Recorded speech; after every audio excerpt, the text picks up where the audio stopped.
నమస్కారం సార్. నమస్తే. Sir, AP రాజకీయాల్లో ప్రధానంగా ఉన్న పార్టీలు మన వైసీపీ, టీడీపీ అండ్ జనసేన. ఈ 3 పార్టీల పరిస్థితి చూసుకుంటే సార్ చాలా గందరగోళంగా ఉన్నట్టే కనిపిస్తుంది. మరి ఈ గందరగోళానికి గల కారణాలు ఏంటి సార్? జనరల్గా మనకి మామూలుగా అధికారంలో ఉన్న పార్టీకేమో మళ్ళీ అధికారాన్ని నిలబెట్టుకోవాలి. ఇటు టీడీపీకి, జనసేనకేమో ఎట్టి పరిస్థితుల్లో ఇప్పుడు అధికారంలోకి రాకపోతే మళ్ళీ చాలా ఇబ్బంది అయిపోతుంది. ముఖ్యంగా టీడీపీకి అయితే ఇది చివరి ఎన్నికలు చంద్రబాబు గారికి. ఆయనే చాలాసార్లు చెప్పారు ఇది నా చివరి ఎన్నికలని కూడా. ఎందుకంటే మళ్ళీ ఆయనకి కొంత ఏజ్ ఇబ్బంది ఉంటుంది 2029కి. అందుకని ఇప్పుడు గెలవకపోతే, రెండోది తన అధికారంలో ఉన్నప్పుడైతే లొకేషన్ కూడా గ్రూమ్ చేసుకోవచ్చు. తను నెక్స్ట్ లొకేషన్ని సీఎంగా అనౌన్స్ చేయొచ్చు. అలాగే తన అధికారంలో ఉంటే ఈజీ అవుతుంది. ప్రతిపక్షంలోకి ఉండాలంటే ఇంకా జగన్ మళ్ళీ జైలుకి పెట్టే అవకాశాలు ఉండొచ్చు. సో ఆ రకంగా కేడర్ని నాయకత్వాన్ని నిర్వీర్యం చేయొచ్చు. ఎందుకంటే తెలుగుదేశంలో చాలామంది సీనియర్లు ఏజ్ అయిపోయింది వాళ్ళకి. వాళ్ళ వారసుల్ని ఇంకా తయారు చేయడానికి టైము సరిపోదు. సో ఇటువంటి ఒక కాంటెక్స్ట్ వీళ్ళకుంది. ఇంకా పవన్ కళ్యాణ్కి అయితే ఆయన ఆల్రెడీ రాజకీయాల్లోకి వచ్చి దాదాపు 2008లో వచ్చాడు ఆయన. అంటే 14 years 15 years అవుతుంది. మరి అన్నేళ్ళు అయినా కూడా ఆయన ఇప్పటివరకు ఆయనే గెలవలేదు ఒక దగ్గర కూడా. పేరుకి 6% ఓట్లు అనే మాటే కానీ ఒక్క సీటు కూడా, ఒకే ఒక సీటు రాపాక అది కూడా పోయింది, గెలవలేదు. అంటే అసెంబ్లీలకి 15 ఏళ్ళు వచ్చిన తర్వాత కూడా ఆయన అడుగు పెట్టలేకపోయాడు. ఎవరెవరో కొత్తగా నిన్న చేరి మొన్న చేరి కూడా వచ్చేస్తున్నారు. సో ఇటువంటి ఒక కాంటెక్స్ట్లో ఆయనకు కూడా ఇది చాలా సీరియస్ ఎన్నికలు. అందుకనే అతను పొత్తు పెట్టుకోవడానికి కూడా ప్రధాన కారణం అదే. కనీసం ఒక 10 మంది ఎమ్మెల్యేలతో తను కూడా గెలిచి అసెంబ్లీలో అడుగుపెట్టాలనేది అతనికి ఉండే ఒక రియలిస్టిక్ అండ్ ప్రాక్టికల్ గోల్. అదేమి దాన్ని నెరవేరని గోలేం కాదు, నెరవేరే గోలే. సో అటువంటిది ఆయన పెట్టుకున్నాడు. కాబట్టి ఇప్పుడు ఈ ప్రాబ్లం ఉందని ముందు వైసీపీని తీసుకుంటే, వైసీపీ గందరగోళం ఏంటంటే జగన్ వర్సెస్ జనంలాగే నడిపాడు ఇన్ని రోజులు జగన్. ఎవరికి కూడా ఎమ్మెల్యేలకు కానీ ఎంపీలకు కానీ ఏ రకమైన పవర్స్ కానీ లేవు. దానికి అతను అనుకున్న కారణం ఏంటంటే, అతను ఎందుకు అలా చేశాడు అనుకున్నప్పుడు, వీళ్ళందరూ కూడా నా వల్లే గెలిచారు, రేపు వీళ్ళకి కానీ కంప్లీట్గా ఫ్రీడమ్ ఇచ్చేస్తే అరాచకాలు చేస్తారు, వీళ్ళు అవినీతి చేస్తారు, దానివల్ల చెడ్డ పేరు వచ్చేస్తుంది. గతంలో తెలుగుదేశానికి అదే జరిగింది. అనేక మంది ఎమ్మెల్యేల లోకల్ వాళ్ళ బిహేవియర్తో చింతమనేని వీళ్ళు చూసాం కదా మనం. సో అలాంటి వల్ల చంద్రబాబుకి అది నెగిటివ్గా మారింది. అలాగే మనకు కూడా రేపొద్దున మనకి ఇంకా ఎక్కువ ఎమ్మెల్యేలు ఉన్నారు, 151 మంది ఉన్నారు. వీళ్ళందరినీ కానీ వదిలేస్తే గందరగోళం అయిపోతుంది అని చెప్పి కంట్రోల్ చేయడానికి అతను వాళ్ళని కంట్రోల్ చేశాడు. దానివల్ల ఇంకొక సమస్య వస్తుంది. ఆ సమస్య ఏంటంటే, వాళ్ళకి ఎవరికి కూడా ప్రజల్లో పోయి పనిచేయాలనే ఒక ఇంట్రెస్ట్ పోతుంది. ఎందుకంటే వాళ్ళకి ఏదైనా ఒక ప్రజల్లోకి వెళ్ళినప్పుడు ఏదో ఒకటి అడుగుతారు. అక్కడ అన్న మా వాడు తిరుమలకి వెళ్తున్నాడు, ఒక లెటర్ రాసేనండి. ఈ లెటర్కి అక్కడేం వాల్యూ ఉండదు. ఇంకొకడు ఫోన్ చేస్తాడు, మా వాళ్ళు 2 బాటిళ్ళు అక్కడి నుంచి తెస్తా ఉంటే పట్టుకున్నారు పోలీసులు, దాన్ని ఇడిపించండి సార్ అంటారు. వీళ్ళ మాట ఎస్పీలు, కలెక్టర్లు ఎవరు వినరు. ఏం చెప్తారంటే, వీళ్ళు కలెక్టర్ ఫోన్ చేసిన, ఎస్పీకి ఫోన్ చేసిన, ఒకసారి సీఎంఓ ఆఫీస్ నుంచి ఫోన్ చేయించండి సార్ అంటారు. అంటే జగన్ ఆఫీస్ నుంచి ఫోన్ వెళ్తే కానీ పనులు జరగవు. ఎమ్మెల్యేలకు, ఎంపీలకు పవర్ లేదు. అప్పుడు కరోనా టైంలో కూడా ఎక్కడైనా ఒక హాస్పిటల్లో ఒక బెడ్ కావాలంటే కూడా చేయించుకోలేని ఎమ్మెల్యేలు, ఎంపీలు చాలామంది ఉన్నారు. సో దీనివల్ల ఏమైందంటే, వాళ్ళకి పవర్ లేదంటే అర్థం ఏమిటి, వాళ్ళు అర్నింగ్ ఇది కూడా ఉండదు. ఎవరో ట్రెడిషనల్గా ఫ్యామిలీస్ నుంచి వచ్చి పట్టున్న ఎమ్మెల్యేలు కొంతమంది ఉంటారు, పెద్దిరెడ్డి రామచంద్రారెడ్డి ఇలాంటి వాళ్ళు చేయించుకోగలరు. ఎందుకంటే వాళ్ళకి ట్రెడిషనల్ పట్టు ఉంటుంది. కొంత బ్యాక్గ్రౌండ్లు స్ట్రాంగ్గా లేని ఎమ్మెల్యేలు, ఎంపీల పరిస్థితి మరింత దారుణం. వాళ్ళేదో అప్పో చేసి ఎన్నికలు పెట్టుంటారు, మళ్ళీ సంపాదించుకోవడానికి ఇక్కడేమి అధికారులు ఎవడు వీళ్ళ మాట వినట్లేదు. ఇటువంటి ఒక కాంటెక్స్ట్ వైసీపీలో చోటు చేసుకుంది. ఇప్పుడేమో నీ వల్ల నువ్వు సరిగా లేదని వాళ్ళని తీసేస్తుంటే వాళ్ళకి గందరగోళం. అసలు నువ్వు ఎప్పుడురా బాబు మాకు అధికారం ఇచ్చావు, మేము సరిగా లేదని చెప్పడానికి అని వాళ్ళకేం దిక్కుతోచట్ల. ఇతనేమో కొన్ని సర్వేలు చేసి వీళ్ళ పట్ల వ్యతిరేకత ఉందని అతను అంటున్నాడు. అంటే ఒక్కోసారి ఏమవుతుందంటే, జగన్ పాలన పట్ల వ్యతిరేకత కూడా లోకల్గా ఉన్న ఎమ్మెల్యే పట్ల వ్యతిరేకతగా మారుతుంది, అతను తప్పు లేకపోయినా. అప్పుడు ఇతనేమో వాళ్ళని మారుస్తున్నాడు. సో దానివల్ల వాళ్ళందరికీ అర్థం కావట్లేదు. ఫస్ట్ చాలామందికి అసలు నన్ను ఎందుకు మారుస్తున్నాడో అర్థం కావట్లేదు. For example Guduru Varaprasad, sir నేను గెలుపు కోసం భయంకరంగా కష్టపడ్డాను, తర్వాత కూడా ప్రజల కోసమే పనిచేస్తున్నాను, నన్ను ఎందుకు మార్చారు సార్ అని అతను ఓపోతున్నాడు. అట్లాగే కాపురెడ్డి రామచంద్రారెడ్డి, రాయదుర్గం, ఇలాగ చాలామంది పేర్లు చెప్పచ్చు మనం. వాళ్ళందరిలో ఈ గందరగోళం నెలకొంది. ఇప్పుడు లావు శ్రీకృష్ణదేవరాయలు, నర్సరావుపేట ఎంపీ, నేను ఇక్కడ చాలా ఫోకస్డ్గా ఇక్కడ పనిచేశాను. ఆయన ఆస్ట్రేలియాలో చదువుకొని వచ్చిన వ్యక్తి, విజ్ఞాన యూనివర్సిటీకి vice chairman, highly educated and ఒక డీసెంట్ ఫ్యామిలీ, రత్తయ్య గారి ఫ్యామిలీ. సో నేను పనిచేస్తున్నాను, చాలా విషయాలు నేను నా ఫండ్స్ ఖర్చు పెట్టుకున్నాను, చేస్తున్నాను, నాకు మళ్ళీ ఇక్కడ ఇస్తే నేను ఇది ఉంటానంటే అతను గుంటూరు వెళ్ళి అన్నారు. సో అది గందరగోళం. ఫర్ ఎగ్జాంపుల్ చిత్తూరు రెడ్డప్పని తీసుకొని వచ్చి జీడీ నెల్లూరు, గంగాధర్ నెల్లూరు కేసారు. అక్కడ ఉన్న డిప్యూటీ సీఎం నారాయణ స్వామి చిత్తూరు ఎంపీ అన్నారు. మళ్ళీ బాగాలేదని మళ్ళీ మార్చారు. వాళ్ళకి అసలు ఎందుకు తీసుకొని వచ్చేసారు, మళ్ళీ ఎందుకు బ్యాగ్ తీసుకున్నాడు వాళ్ళకి అర్థం కావట్లా. ఇలాగ అనేక ఎగ్జాంపుల్ చెప్పొచ్చు. తిరుపతి గురుమూర్తి ఎంపీ, ఆయన సూలూరుపేట అన్నారు, ఆదిమూలాన్ని సత్యవేడు ఎమ్మెల్యే ఆదిమూలాన్ని తీసుకొచ్చి తిరుపతి అన్నారు.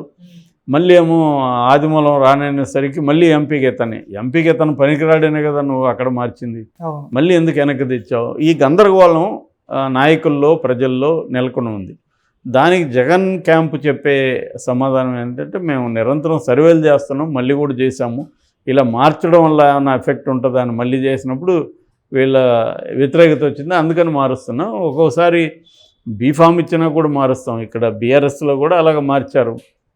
బీఫామ్ ఇచ్చినా కూడా క్యాండిడేట్లు మార్చిన సందర్భాలు ఉంటాయి. కొన్నిసార్లు తప్పదు అనేది వాళ్ళు చెప్తున్నారు. ఎందుకంటే గెలుపు ముఖ్యం అన్నప్పుడు నిరంతరం నిఘాలో ఉంటాం. ఒకవేళ మేము అనుకున్నది చేసినాక అది రిజల్ట్ సరిగా ఉండదు అనుకున్నప్పుడు లాస్ట్ మినిట్లో కూడా మారుస్తాము. ఏదేమైనా గెలుపు కోసమే కదా జగన్ చేస్తాడు. తన పర్సనల్గా ఇగోను ఇంకోటో ఉంటే తను ఓడిపోతాడని తనకు కూడా తెలుసు కదా. అందుకని అతను నమ్మిన మెథడ్ని అతను అమలు చేస్తున్నాడు. అతని వైపు నుంచి మనం ఏం అనలేం. కానీ వీళ్ళకి ఈ ప్రాబ్లమ్స్ని ఎలా అడ్రస్ చేస్తున్నాడు అనేది కూడా ఇంపార్టెంట్. ఎలా అడ్రస్ చేసినా వాళ్ళకి నమ్మకం కలగదు కదా. మళ్ళీ నువ్వు వస్తావు, ఏమి ఇస్తావు మాకు తెలియదు, మాకైతే ఇక్కడ పట్టుపోతుంది, నా మీద డిపెండ్ అయిన వాళ్ళు చాలామంది ఉన్నారు. ఈ కైండ్ ఆఫ్ ఒక ప్రాబ్లము వైసీపీలో ఉంది. దానివల్ల ఇప్పుడు వైసీపీలో ఉన్న వాళ్ళకి చాలామంది తెలుగుదేశంలోకి జాయిన్ అవగానే తెలుగుదేశంలో ఇచ్చేస్తున్నారు సీట్లు. అంటే ఫర్ ఎగ్జాంపుల్ ఇప్పుడు లావు కృష్ణదేవరాయలకి అక్కడే ఎంపీగా ఇస్తున్నారు. ఇట్లా చాలామంది వస్తున్నప్పుడు వాళ్ళని అకామిడేట్ చేస్తున్నారు. బాలశౌరి ఆయన మచిలీపట్నం ఆయన వెళ్తున్నాడు జనసేనలకి, వాళ్ళకి అక్కడే ఇచ్చే అవకాశం ఉంది. అలాగే అక్కడ వైసీపీ నుంచి ఎంపీలు చాలామంది ఇటు వస్తున్న వాళ్ళకి అందరికీ చంద్రబాబు కానీ పవన్ కళ్యాణ్ కానీ హామీలు అయితే ఇస్తున్నారు. సో ఏదేమైనా దానివల్ల ఖచ్చితంగా డ్యామేజ్ అయితే ఉంటుంది. అంటే కొంతమంది ఏం చెప్తున్నారంటే, ఇక్కడ కేసీఆర్ మార్చకుండా ఇబ్బందులు ఎదుర్కొన్నాడు, అక్కడ మార్చి ఇబ్బందులు ఎదుర్కొంటాడన్నాడేమో జగను అని అంటున్నారు. ఉండవాళ్ళు కూడా అదే అంటున్నారు. జగన్ పరిపాలన చూసేస్తున్నారు కానీ వాళ్ళదేమీ లేదు కదా, వాళ్ళెందుకు నువ్వు మారుస్తున్నావని అంటున్నారు. కానీ మరి జగన్ కూడా అతను కూడా 15 ఏళ్ళుగా రాజకీయాలు చేస్తున్నాడు. తను 4 రకాల సర్వేలు చేయిస్తున్నాడు. తనేదో తన ఒక మెథడ్లో వెళ్తున్నాడు. దాని ఫలితం ఎలా ఉంటుంది అనేది తెలియదు. అందుకని ఉండవల్లి లాంటి వాళ్ళు ఈ జగను మోడీ అర్థం కాదు ఎవరికి అని కూడా అంటున్నారు. ఈ గందరగోళం ఎందుకు చేస్తున్నాడు, దాని వెనుక లాజిక్ ఏంటి అనేది చాలామందికి వైసీపీలో ఉన్న వాళ్ళకి కానీ బయట ఉన్న వాళ్ళకి కానీ అర్థం కావట్లేదు. దట్ ఈజ్ మేజర్గా వైసీపీకి ఉండే ప్రాబ్లం. రెండోది, అతను ఇప్పుడు తెలుగుదేశం జనసేన కలవడం వల్ల, కాపు కమ్మ ఈ కాంబినేషన్ కలవడం వల్ల ముఖ్యంగా కాపు సామాజిక వర్గం ఓట్లు కానీ గట్టిగా ట్రాన్స్ఫర్ అయితే తెలుగుదేశానికి, జగన్కి ఖచ్చితంగా ఛాలెంజ్. ఇప్పుడు కొత్తగా షర్మిలా కూడా వచ్చింది, ఆ అమ్మాయి ఫ్యాక్టర్ కూడా కొంత ఛాలెంజ్ జగన్కి. ఎందుకంటే తను జగన్కి ట్రెడిషనల్ ఓట్ బేస్ మీదనే ఫోకస్ చేస్తుంది, క్రిస్టియన్స్ మైనార్టీస్ మీద. ఎందుకంటే బీజేపీ ప్రధాన ఎనిమి, బీజేపీతో జగన్ కుమ్మక్కయ్యాడు. పేరుకి ఎప్పుడో చంద్రబాబు పేరు చెప్తుంది కానీ ఫోకస్ అంతా జగన్ మీదే ఉంది.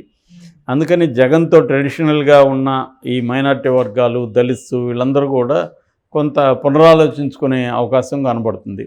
సో ఆ యాంగిల్లో ఆమె వెళ్తుంది. ఇవన్నీ జగన్కి తలనొప్పులుగా ఉన్నాయి. ఇక వైసీపీ తెలుగుదేశం జనసేన విషయానికి వస్తే, తెలుగుదేశానికి